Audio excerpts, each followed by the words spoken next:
kung mayroon na bagong ideya na naipasok ang Panginoong Hesus sa religiosity ng mga Israelites, yun ay ang kagandahang loob, kabaitan, at pagiging maunawain. Napaka-religyoso ng mga Israelites at sa hilig nila sa kanilang religion, ay nakalimutan nila kung minsan maging mabait sa kapwa. Nagkaroon sila ng mga bagong idols. Kung galit na galit sila sa idols, meron silang hindi napansin na idols. And these are religious traditions. And these are the very strict and traditional reading of Scripture na taken out of context madalas dahil napakatagal din rin naman ang history ng Israel. Mula nang sinulat yung Old Testament hanggang New Testament ay daan-daang taon ang nagdaan. Libo pa nga kung tutuusin ng pag-aaral ng ibang mga scholars. Kaya maging ang mga scriptures nila na ginagamit ng panahon ng Panginoong Hesus ay maraming napakatanda na at yung mga original na ibig sabihin at gamit ay hindi na totoo sa buhay nila noon. Naging malupit tuloy ang maraming interpretation at pag-a-apply nito at yun ang itinuwid ng Panginoong Hesus. Ang pag-aaral natin ngayon, kasihan tayo ng Panginoon, ay pinangangatang kindness over religious ordinance. Kabaitan, kabutihan sa kapwa, higit kesa sa pagiging religyoso. Salamat, Ama, dahil kayo'y Diyos na mabait at nais naming patuloy na madama ang kabaitan ito at maipadama rin sa aming kapwa. Turuan niyo kami kung paano magkakaroon ng balansing buhay between tradition, between religiosity, and kindness to people, even to ourselves. Sa sandaling ito, humihingi kami ng paglilinis. Patawarin niyo po kami sa aming mga kasalanan at gawin niyo kami, Panginoong, karapat-dapat na tumanggap na inyong pagtutuwid, paggagamot, pagpapaliwanag. Gamitin niyo po ang inyong mga salita. Gamitin niyo, Ama, mga kasaysayan na nandito sa Biblia para kami makalaya at maging mapagpalaya rin sa aming kapwa. Allow us not only to feel and know your kindness, but also to be channels of the same kindness to other people. Ang hiling namin, Ama, kayo po ang maging tunay na tagapagsalita at tagapangaral. Let your voice be heard by all. Use your servant only as your instrument. Heal us, empower us, guide us. In the name of Jesus, your Son, our Lord and Savior, we thank you, we praise you, and we ask all this. Amen. Kindness over religious ordinance. John 7:14-15. When the festival was about half over, Jesus went into the temple and started teaching. The leaders were surprised and said, "How does this man know so much? He has never been taught." Kilala ng mga taon, mga kababayan ni Jesus, ang background nitong si Jesus. They had a very small country and they lived in very small villages where everybody knew everyone else. At nagtaka sila. Hindi naman ito nag-aral sa napakatataas sa mga paaralan. Hindi naman siya nagkaroon ng mga private tutors tulad ng ibang mayayaman. Bakit ang runong-runong niya? And here at once we know that great spiritual knowledge is revealed by God, not taught by men. Ang mga matataas at matatayog na bagay ay ipinagkakaloob ng Espiritu ng Diyos. Hindi ito na pag-aaralan o na ituturo ng tao sa kapwa-tao. At agad-agad merong leksyon para sa atin, mga kapatid. Open yourself for spiritual revelation. Kailangan nakabukas ang ating isip, nakabukas ang ating puso para sa mga pagpapahayag at mga kaloob ng Diyos na lumalampas sa human mode of instruction. Pero kung laging makitid ang ating isip, lagi nating nire-reject agad yung hindi natin madaling maintindihan, hindi tayo magiging bukas para tumanggap ng mga higit lalong mga pagpapala, pagtuturo, pagtutuwid mula sa Espiritu ng Diyos. We need to have a healthy level of openness so that more and more could be revealed. Because the will of God for us is that we should change from glory to glory. Kung ang alam natin tungkol sa Diyos, ang pagkaunawa natin sa salita ng Diyos ay kamukha pa rin ng pagkakaalam natin 20 years ago, 15 years ago, 10 years ago, or 5 years ago, na wala man lang nag-improve, na-develop, lumalim, ibig sabihin hindi tayo nag-grow. At yan kuminsan ang problema. Ang daming mga nagtatanong sa akin sa Facebook, pwede na po ba akong lumipat na ibang church? Sawang-sawa na po ako, wala na kaming iba pinag-aaralan, yun at yun at yun at yun din. Pare-pareho. So, hindi nag-grow. Dapat nag-grow tayong lahat. Pero para mag-grow, para lumago, dapat bukas ang isip. Kumisan handa kang magulo ng kaunti. Dahil mula doon sa alam mo na, siguradong sigurado at secure na secure, matcha-challenge ng another reading, another angle, another interpretation. Hindi ka dapat allergic doon at tatawagin mo agad na demonic dahil bago o kakaiba o dahil hindi mo maintindihan.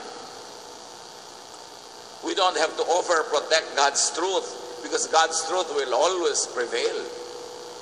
Willing ka na pakinggan ng isang makakaiba o bagong anggulo ng paliwanag at limi-limiin, suri-suriin. Kung hindi maintindihan agad, hindi naman kailangan magpasya ka na, tanggapin o i-reject agad yun eh. Pwede mo namang isa-isang tabi at pag nagkaroon ka na ng kakayanan na maunawa yun, ay saka mo na lang uli balikan. Do not reject anything that you don't understand because you might be denied spiritual and mental growth. Siyempre, hindi rin naman natin basta-basta nilululon, tinatanggap ang anumang bagong dating dahil baka nga mali. Suriin, pero withhold judgment. Pero ang lahat ng lalago ay yung handa na magbukas ng isip para ito ay lumago. Verse 16, Jesus replied, I am not teaching something that I thought up. What I teach comes from the one who sent me. If you really want to obey God, you will know if what I teach comes from God or from me. If I wanted to bring honor to myself, I would speak for myself, but I want to honor the one who sent me. That is why I tell the truth and not a lie. Didn't Moses give you the law? Yet none of you obey it. So why do you want to kill me? Itong John ay napaka-develop ang theology. Hindi laging madaling pag-aralan. Mas maraming mga salita, mga discourses, at hindi laging yung mga action stories tulad sa ibang gospels na napakadaling maintindihan. Pero napakahalaga na unawain ito. Yung mga ideya, yung mga philosophies involved, yung mga sinasabi ng Panginoon as shaped, interpreted and developed by the writer of John, dahil by that time, AD 90 to about AD 100, mas luminaw na sa kanila kung ano ang mensahe ni Jesus. But what do we see here? People judge others who do not and cannot obey religious laws that they themselves do not and could not obey. Napakahigpit ng mga Israelites sa mga nakalalabag sa kautusan, hindi nakasusunod sa mga ordinansa. Pero sabi ni Jesus, kayo rin naman hindi nakakasunod. At kung sakali man na nakakasunod kayo sa ordinansa A, ipinagpipilitan nyo at hinuhusgahan nyo, hindi nakakasunod doon. What about yung ordinansa B? Nasusunod nyo ba? Kuminsan nasusunod nyo lang yung ilan, pero yung iba naman din nyo rin nasusunod. Magkakaiba lang ng weaknesses, magkakaiba lang ng pagkukulang ng mga tao, pero sabi niya, lahat kayo, hindi naman nakakasunod, kalaman naman kayo mga kung sino. At sabi niya, bakit niyo ako gustong patayin? Hindi rin naman kayo nakakasunod sa law, tapos pinagbibintangan niyo ako na hindi sumusunod, because by that time, it was already becoming more and more clear to people that there were many traditions and enshrined and institutionalized teachings that Jesus was changing in terms of application so that the religious institution would be kinder and nicer to people. Kaya gusto siyang patayin sa pangunguna ng mga religious leaders. Verse 20, the crowd replied, "You're crazy. What makes you think someone wants to kill you?" Ipinagkailapan nila. Verses 21 and so on. Jesus answered, I worked one miracle, and it amazed you. Moses commanded you to circumcise your sons. But it wasn't really Moses who gave you this command. It was your ancestors. And even the Sabbath, you circumcise your sons in order to obey the law of Moses. Why are you so angry with me for making someone completely well on the Sabbath? Don't judge by appearances. Judge by what is right. So ang background ng conflict, nagpagaling ang Panginoon ng isang may sakit sa araw ng pangiling sa Sabat na ipinagbabawal ng kautusan ayon sa kanila kautusan ni Moses na gumawa ng anumang bagay kahit pa nga mabuting bagay.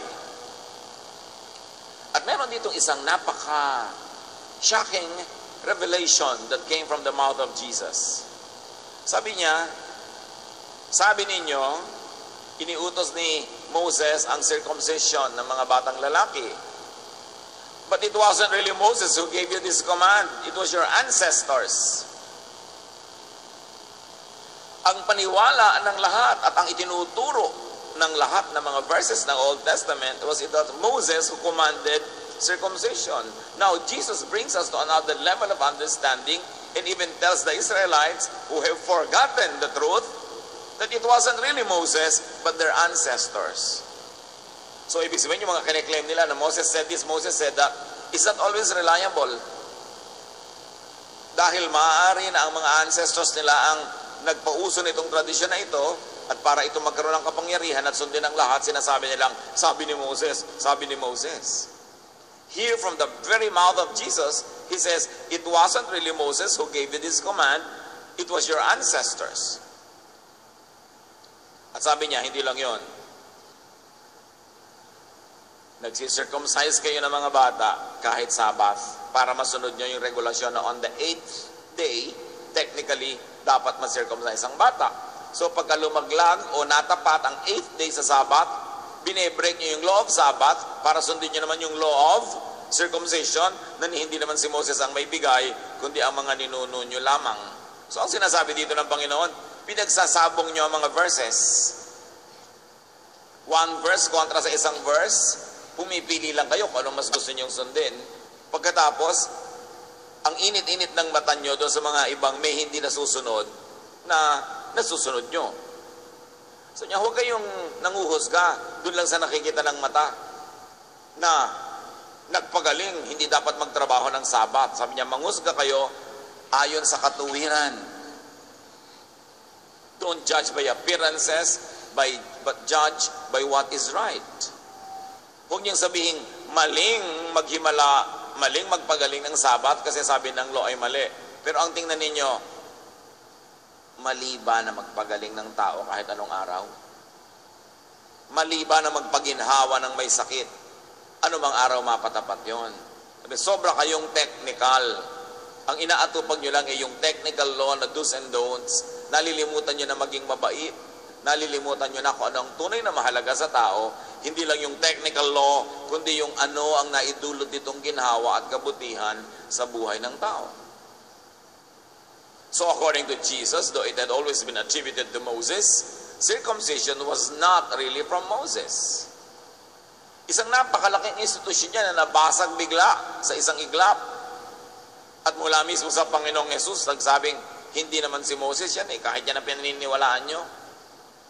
So nagkakandara pa kayo, halos mamatay kayo sa pagsunod niyan dahil akala nyo sabi ni Moses, ako nga nagsasabi sa inyo, hindi nga Kaya makakarating tayo mga kapatid sa isang tanong. Sa panahon natin ngayon, ano-ano pa kayang mga katuroan ang pinagpapakamatayan nating sundin? Yung pala, nilikha lang ng mga ninuno at hindi naman talaga galing sa mga tulad ni Moses. Tulad na lang ng institution of circumcision is one of the biggest institution in the cultural and spiritual life of Israel, and yet Jesus says, it's not from Moses, it's only from your ancestors.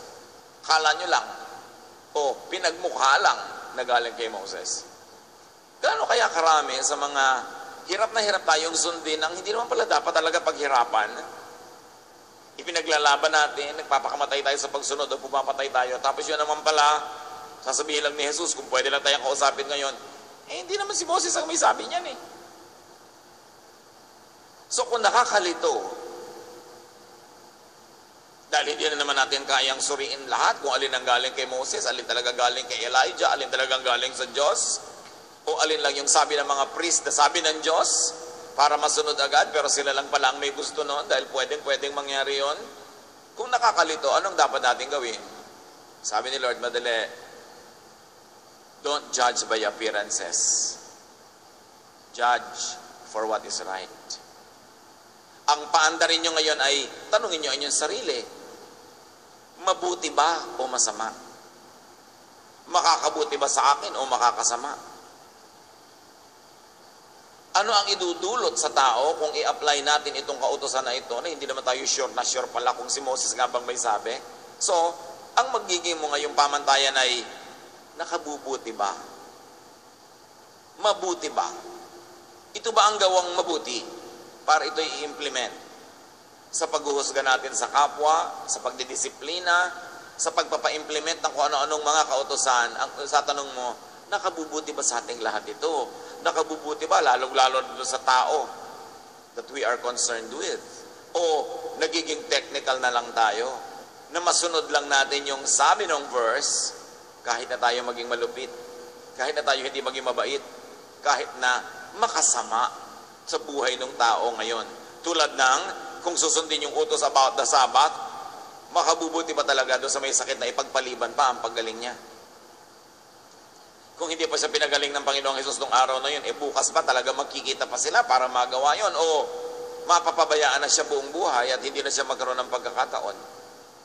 Mabuti ba na harangin ang gawang mabuti sa oras na ito para lang sundin ang isang technicality o gawin na ngayon dahil merong makikinabang?